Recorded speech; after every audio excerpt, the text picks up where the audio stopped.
What's going on, boxing fans? It's Julian Williams with The Distance. I'm here to give some thoughts on Ricky Hatton. He said recently that he would fight Floyd Mayweather Jr. again, and I'm just gonna give my thoughts on that. Today I woke up, I read this interview. It was Ricky Hatton, and a lot of people have been wondering what Ricky Hatton's gonna do next. You know, he's been in quite a few wars. He's been in fights. He's taken some hard shots. He just got knocked out about 6 months ago by Manny Pacquiao, and a lot of people are saying he should retire. And now he's saying he would love to fight Mayweather Jr. again.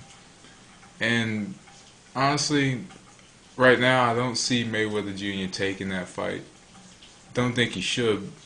You know, it doesn't represent the payday that he's looking for, more than likely. It doesn't represent the payday that he's looking for, and it's kind of a been there, done that situation for him.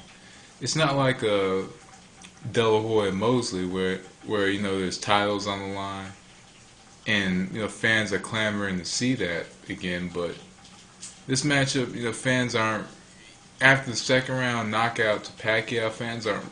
Fans would not really look forward to that fight as much as they look forward to the first fight, or anticipate a Floyd Cotto or a Floyd Pacquiao matchup. But you know, right now it's kind of a been there, done that situation for Floyd and Pacquiao. Not Pacquiao, but Hatton. Hatton, I think, wants to make kind of a big bang. He wants to come back and reestablish himself, more than likely. And what other way to reestablish yourself other than fighting Floyd Mayweather Jr.? You know, if he came back and gave a valiant effort and didn't get knocked out, then in another fight, then you know he's established himself again. But honestly, I think that Ricky Hatton needs to retire. You know, he's made quite a bit of money. His fans, his fans didn't like to see him get knocked out the way he did against Pacquiao, and you know, I just think it's best for Hatton right now to retire. You know, while he's still young, because you know he goes up to about nearly 200 pounds in between fights, and at the age of 30, you know, it's not healthy. Well, it's never healthy to go up about a good 50, 60 pounds and then drop down for fights. It's never healthy to do that, and he's done it his whole career. So anyway, I think but Hatton. I think Hatton could still fight with some good top light welters. I think that he has a good matchup with Amir Khan. I think that would be a good matchup, and I think the matchup with Timothy Bradley would be a good matchup.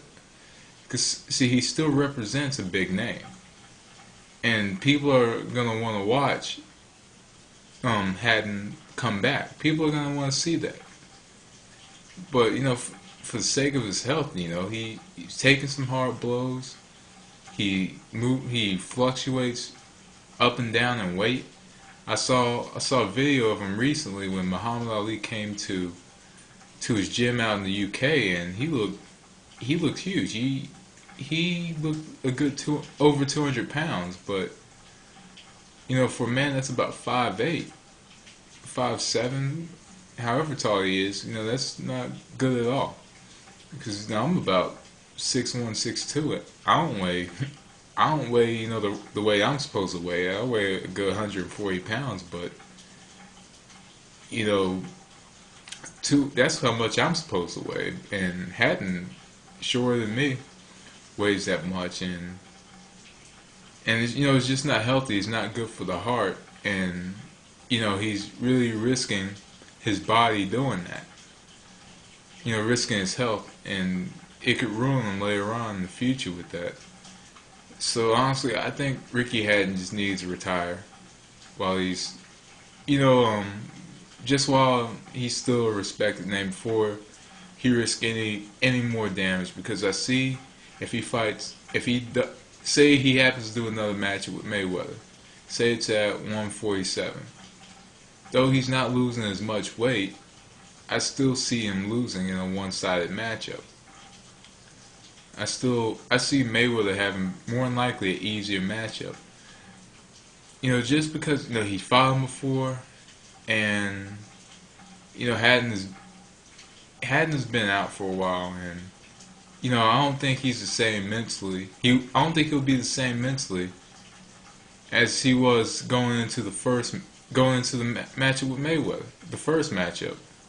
And I don't think he'll be the same after the knockout of Manny Pacquiao, from Manny Pacquiao. So I honestly don't know what Ricky Hatton's mentality is right now. He said he'll decide what he wants to do in December or something like that.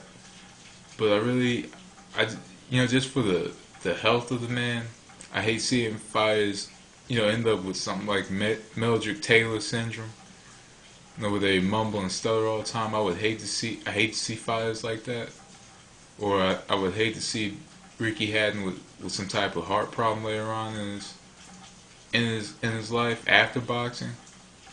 But the best thing for him to do right now is retire. There's no need to go up and down in weight the way he has. Especially being 30, 31 years old. There's really no need for that, or no need to continue. He's made more than enough money. He's been the champion in 2 divisions, or champion in 1 division, titles in another division. Fought 2 of the best pound for pound fighters in the world. Came up short both times. So I think it's time for him to retire.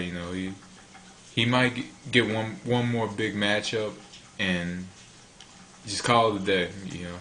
Do something for your fans out in the UK and then just retire. I think it's the best thing you can do right now, Hatton. But anyway, other than my thoughts on Hatton, check out Rope a Dope Radio tonight. I'll post a link on the side. But anyway, that was my thoughts on Ricky Hatton. I'm not telling him, like with the Taylor video, I'm not telling him to retire, but that's just what I think. It's just a matter of opinion. But anyway, be sure to check out Rope a Dope Radio tonight. And this was The Distance. Peace.